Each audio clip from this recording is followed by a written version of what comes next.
Good morning. তো কেমন আছো তোমরা সবাই? আশা করি সকলেই ভালো আছো, আমিও ভালো আছি। তো আজকে বুধবার। আজকে দেখো ওয়েদারটা একদম আলাদা, অন্যরকম। বেশ কয়েকদিন থেকেই, মানে 2-3 দিন থেকেই প্রচন্ড কুয়াশা পড়ছে। তো তোমরা তো দেখতেই পারলে, মানে ভাবলাম একটু শেয়ার করি তোমাদের সাথে। তোমরা যে যেখান থেকে দেখছো, হয়তো সব জায়গায় এরকম কুয়াশা নাও থাকতে পারে। তো কয়েকদিন ধরে মানে বৃষ্টির মতো কুয়াশা পড়ছে একদম, মানে কি বলবো। তাই ঘুম থেকে উঠতেও অনেকটা বেলা হয়ে যাচ্ছে। তো ঘুম থেকে উঠে এখন ওই বাইরে উনুনে কতগুলো মিষ্টি আলু আর কি সেদ্ধ করলাম। সেগুলোই খাবো। অনেক কয়েকদিন হলো বাজার থেকে আনা হয়েছে মিষ্টি আলুগুলো, খাওয়াই হচ্ছে না। তারপর দেখো বাজার থেকে চিকেনও আনা হয়েছে। মেয়ে বলছে অনেকদিন থেকে চিকেন খাওয়া হচ্ছে না। তো সপ্তাহে 2-1 দিন চিকেন লাগেই আর কি, মানে এরকম একটা ব্যাপার। চিকেনটা যেহেতু খুবই পছন্দ করে, আর আমরা তো খাই না, শুধুমাত্র ওর জন্য আর কি। তারপর দেখো এদিকে সকাল সকাল তো বলছি চিকেনটা হলে পরেই ভাত খাবে, তার আগে ভাত খাবে না। তাই চিকেনটা বসানো হয়েছে, আর তার পাশে বাঁধাকপি ঘন্ট করা হবে, তো সেটাও বসানো হয়েছে। আমি সকালবেলা খুব একটা রিচ খাবার পছন্দ করি না, তাই আর কি। তো আমি সকালবেলা এই বাঁধাকপি দিয়েই খাবো। দুই উনুনে দুটাই, মানে দুটো জিনিসই পাশাপাশি বসানো হয়েছে, না হলে একটা একটা করে করতাম। তো আমি মা দুজনে মিলেই তাড়াতাড়ি করে করছি, অনেকটা যেহেতু বেলা হয়ে গেছে, খিদেও লাগছে, কি আর করা যাবে। আর এদিকে ফুলকপি সবজি হবে একটা আর কি, ফুলকপির ঝোল। তো এই সব কিছু কাজকর্ম করে নানান রকম রান্না বান্না শেষ করে তারপর আবার এক জায়গায় যাব মেয়েকে নিয়ে, সেটাও তোমরা দেখতে পারবে। ফুলকপির ঝোলটা প্রায় হয়ে এসেছে, আর একটু জাল হলেই হয়ে যাবে। এরপর দেখো আমরা দুজনে, আমি আর মেয়ে দুজনেই রেডি হয়ে বেরিয়ে পড়লাম। এটা হচ্ছে আমাদের স্টেশন, রেল স্টেশন। তো কোয়ার্টারের ভিতর দিয়ে একটা রাস্তা আছে, সেটা দিয়ে মানে এদিকে বটতলা যাওয়া যায়। তো শর্টকাট হয় অনেকটাই। আর অনেক দিন হয়ে গেছে এদিকে আসিও না সেরকম একটা, তাই বেশ ভালোই লাগে এদিকটাতে আসলে।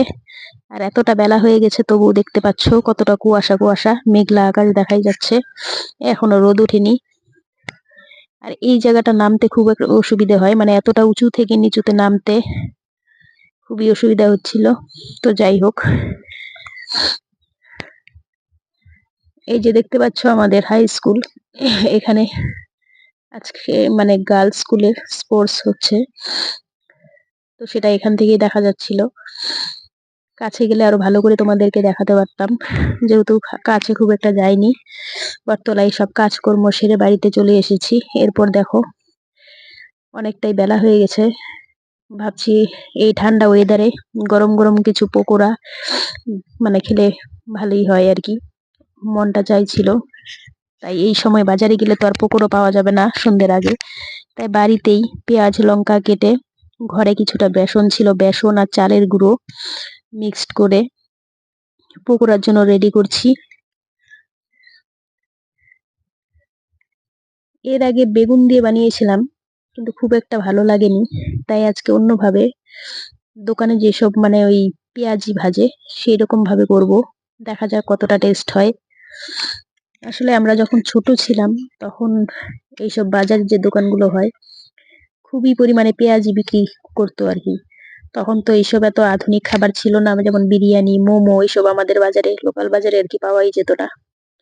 এখন যদিও এভেলেবেল হয়ে গেছে, প্রত্যেকটা দোকানে বিরিয়ানি মোমো পাওয়া যায়, কিন্তু আমাদের সময় তখন পাওয়া যেত না। তখন এইসব দোকানপত্রে ওই পেঁয়াজি, পাঁপড় ভাজা, ডালের বড়া, তারপর চাট, এইসবই পাওয়া যেত।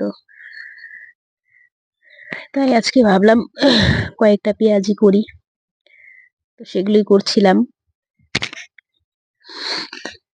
পেঁয়াজিটা হয়ে গেলেই তারপর ভাত খেতে বসে পড়বো, গরম গরম পেঁয়াজি। আর তরকারিগুলো সব ঠান্ডা হয়ে গেছে, যেহেতু অনেক মানে ক্ষণ আগের রান্না। আর শীতকাল, যতই তুমি রান্না করো না কেন ঠান্ডা হয়ে যায় নিমেষের মধ্যেই।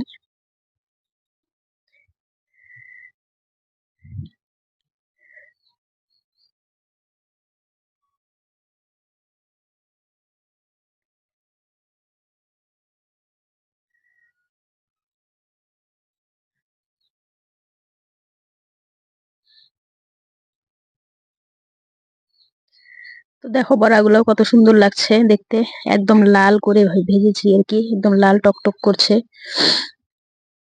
এত সুন্দর লাগছিল। একটা টেস্ট করে দেখেছি, দারুণ লাগছে খেতে। তো এখন আমি ভাত নিয়ে বসে পড়বো, আর মন মানছে না কতক্ষণে খাবো। তো দেখো অলরেডি ভাত নিয়ে বসে পড়েছি, বাঁধাকপি ঘন্ট, বড়া, আর এদিকে সোয়াবিনের তরকারি নিয়ে।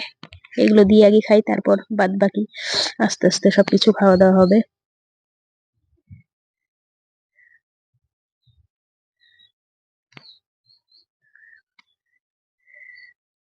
তারপর দেখো বিকেল বেলা, এটা বিকেল ঠিক না, সন্ধেবেলা। সন্ধেবেলা মেয়ে বলছিল যে দুপুরের যে চিকেনটা আছে, মানে চিকেনের ঝোল, গ্রেভি, কিছুটা মশলা আর চিকেন, সেগুলো দিয়ে ওই পাস্তা করার জন্য। এর আগে পাস্তা করেছিলাম টমেটো দিয়ে, ডিম দিয়ে, মানে অন্যান্য রকমের রেসিপি করে। তো আজকে বলছে যে মা যেহেতু চিকেন আছে, তো আজকে চিকেন দিয়েই করা যাক, দোকানের মতো, খেতেও টেস্ট হবে। তাই আজকে পাস্তাতে আর কোনো রকম অন্য কিছু ব্যবহার করছি না, না টমেটো, না কোনো রকম সবজি আর কি।